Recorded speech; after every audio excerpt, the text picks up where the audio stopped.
Inside Texas prisons versus California prisons. 2 states, 2 prison systems. More than 100,000 incarcerated people. But behind the concrete walls of Texas and California lies a reality most people never see. One system became known for strict discipline, harsh conditions, and a culture built around control. The other evolved through decades of gang warfare, overcrowding, lawsuits, and reform efforts that changed the way prisons operate.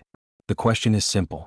If 2 inmates committed the same crime and received the same sentence, would their experience be completely different depending on whether they entered a prison in Texas or California? The answer reveals a world of power, survival, violence, and rules that can determine whether someone makes it through their sentence or becomes another statistic. And as this story unfolds, the differences become more shocking than many realize. Before we begin, subscribe for more prison documentaries and leave a comment sharing where you're watching from. Now let's step inside. 2 systems, 2 philosophies. At first glance, prisons in Texas and California appear similar. Steel bars, concrete walls, guard towers, locked gates. But beneath the surface, they were built on very different philosophies. Texas developed a reputation for emphasizing order and discipline above almost everything else. California's prison history became deeply connected to gang management, racial divisions, and some of the most influential prison organizations in American history. Both systems faced overcrowding. Both struggled with violence. Both became targets of lawsuits and criticism. Yet the daily experience inside often feels completely different. In Texas, many facilities were designed in remote areas, isolated from major cities. California prisons, meanwhile, became notorious for housing some of the nation's most organized prison gangs. The result? 2 prison cultures shaped by entirely different forces. And those cultures begin affecting inmates from the very first day. Arrival day. For every inmate, arrival day is a moment filled with uncertainty. The bus ride is often silent. Some stare through small windows. Others keep their heads down. Many are thinking about the same thing. What happens next? In Texas prisons, intake procedures are known for efficiency and strict control. New arrivals are processed, searched, photographed, and evaluated. Property is inspected. Rules are explained. Movement is carefully monitored. The message is clear. The institution is in charge. California's intake process follows similar security procedures, but another concern quickly emerges. Prison politics. Long before an inmate reaches a housing unit, questions begin forming. What neighborhood are they from? What gang affiliations exist? Who do they know? What racial group will they associate with? The answers can influence housing decisions and personal safety. For some inmates, these questions become more important than anything written in the prison handbook. And what awaits inside the housing units can determine the course of an entire sentence. Daily life in Texas. The day begins early. Lights switch on. Counts are conducted. Movement begins according to a strict schedule. For many Texas inmates, daily life revolves around structure. Meals, work assignments, education programs, recreation periods, lockdowns. Everything happens according to the clock. Historically, Texas prisons became known for demanding labor programs. Decades ago, inmates worked fields under armed supervision. While practices evolved over time, work remains an important part of prison operations. Many inmates perform jobs that help maintain the facility itself. Laundry, kitchen duties, maintenance, cleaning. For some, work provides routine. For others, it becomes a temporary escape from the boredom that dominates prison life. Because boredom is one of the most powerful forces behind prison walls. Hours can feel endless. Days blend together. Weeks disappear. And when inmates have too much time to think, tensions often rise. But compared to California, another factor is less dominant. Prison politics. And that difference changes everything. Daily life in California. California's daily routine also follows schedules and regulations. Yet many inmates describe an invisible system operating alongside the official one. A system created by prisoners themselves. Prison politics. In some California institutions, racial alignment historically played a major role in daily interactions.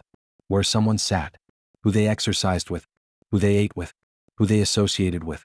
These unwritten rules developed over decades of gang conflict and prison violence. Ignoring them could create serious problems. New arrivals quickly learned that understanding prison politics wasn't optional. It was survival. Some inmates spent more energy navigating social dynamics than avoiding disciplinary violations. A simple conversation, a shared table, an accidental insult, Any of these could trigger consequences. The prison administration controlled the buildings, but inmate organizations often influenced the culture. And nowhere is that reality more visible than in the gangs that shaped California's prison history. What happened next would transform American corrections forever. The power of prison gangs. Few topics define California prisons more than prison gangs. Organizations like the Aryan Brotherhood, Mexican Mafia, and Nuestra Familia became infamous for their influence both inside and outside prison walls. These groups developed complex structures, rules, leadership hierarchies, methods of communication. Some operated with military-like discipline. Their influence reached housing units, recreation yards, and even street gangs beyond prison walls. Texas has experienced gang activity as well. Groups such as the Texas Syndicate gained influence in certain facilities. But many experts note that California's prison gang culture historically became more deeply embedded within institutional life. For inmates, understanding gang dynamics could mean the difference between safety and danger. Some joined for protection. Others resisted involvement. Either choice carried risks. And when gang conflicts erupted, entire prisons could be affected. Lockdowns followed. Investigations began. Privileges disappeared. Violence spread. Yet despite these dangers, another environment existed that many inmates feared even more. Solitary confinement. The isolation cells. Imagine spending years in a room no larger than a parking space. Minimal human contact. Limited movement. Little stimulation. For decades, both Texas and California relied heavily on forms of administrative segregation and solitary confinement. Officials viewed isolation as a tool for controlling dangerous inmates. Critics argued it caused severe psychological harm. California became particularly known for long-term isolation units. Some inmates spent years, even decades, separated from the general population. Lawsuits followed. Reforms emerged.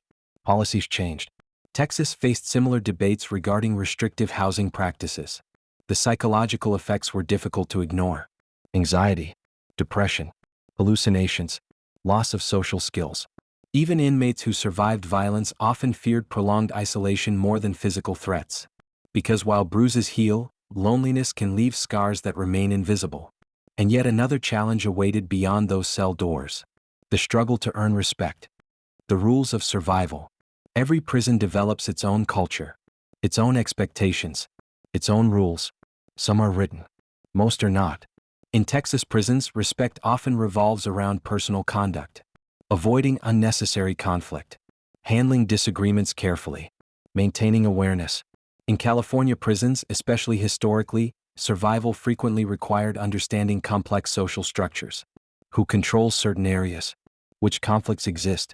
What alliances matter? Mistakes could be costly. Veteran inmates often advised newcomers to observe before speaking. Listen before acting. Never assume. Because prison is an environment where information can be as valuable as physical strength. And sometimes far more dangerous. The smartest inmate in the room is often the one paying attention. Not the one demanding attention. But regardless of location, one event changes everything. A lockdown. When the prison shuts down. When violence erupts inside prison, normal routines disappear instantly. Education programs stop. Work assignments end. Visits may be canceled. Movement is restricted. Everyone feels the consequences. A lockdown can last days. Sometimes weeks. Occasionally even longer. In Texas, lockdowns often follow assaults, security threats, or intelligence concerns. California facilities have historically experienced similar responses, particularly following gang-related incidents. For inmates, lockdowns create frustration. Meals arrive through cell doors. Recreation disappears. Time slows to a crawl. Rumors spread rapidly. Nobody knows exactly when restrictions will end. And uncertainty becomes another form of punishment. Yet even during lockdowns, another battle continues. The battle for mental survival. The hidden cost of incarceration. The public often focuses on physical security. Walls. Fences. Locks. But many former inmates describe the psychological impact as the greatest challenge. Missing birthdays. Missing funerals. Watching children grow up from photographs. Living under constant surveillance. Experiencing years of routine that rarely changes. Texas inmates describe the pressure of strict institutional control. California inmates often speak about the added burden of prison politics and social tensions. Different experiences. Similar emotional consequences. Many leave prison carrying invisible wounds. Some struggle to reconnect with family. Others find ordinary life overwhelming. The sentence may end. The effects often continue. And that reality raises an important question. Which system is actually harder? The answer isn't as simple as many expect. Texas versus California. Texas prisons earned a reputation for strict discipline, institutional control, and a culture focused heavily on order. California prisons became known for gang influence, racial divisions, and decades of overcrowding that reshaped prison life. An inmate entering Texas may face a highly structured environment where authority remains visible at every level. An inmate entering California may find themselves navigating a complex social landscape where understanding prison politics becomes essential. Neither experience is easy. Neither environment guarantees safety. And neither system represents a simple solution to crime. Because prisons are ultimately reflections of larger issues. Violence, poverty, addiction, mental illness, broken communities. The walls contain these problems. They rarely eliminate them. And behind every prison statistic is a human story. A victim, a family, an inmate, a correctional officer. Lives permanently changed by decisions made both inside and outside those walls. The officers behind the walls. When people think about prison, they usually focus on inmates. But every day, thousands of correctional officers walk through the same gates. Unlike inmates, they leave at the end of their shifts. Yet many carry the weight of prison life home with them. In Texas and California alike, officers work in environments where a routine day can become dangerous in seconds. A simple disagreement in a housing unit can escalate into a fight. A medical emergency can occur without warning. An intelligence report may reveal plans for violence before anyone else notices. Every movement is watched. Every decision matters. Many officers describe prison as a place where vigilance never truly stops. One mistake can have consequences for an entire facility. Some spend decades working inside these institutions. Over time, they witness everything from rehabilitation success stories to tragedies that never leave their memory. And while inmates count down the days until release, officers often count the years until retirement. For both groups, prison becomes a world that shapes the way they see life. But what happens when someone finally walks out? That moment is often far more difficult than expected. The day of release. For years, an inmate may dream about freedom. The first meal. The first drive. The first night sleeping without a cell door nearby. But release day is rarely as simple as it appears. Many leave prison with little money. Some return to neighborhoods filled with the same problems that existed before their arrest. Others discover that family relationships have changed. Children have grown older. Parents have aged. Friends have disappeared. Technology has advanced. The world moved forward while they stood still.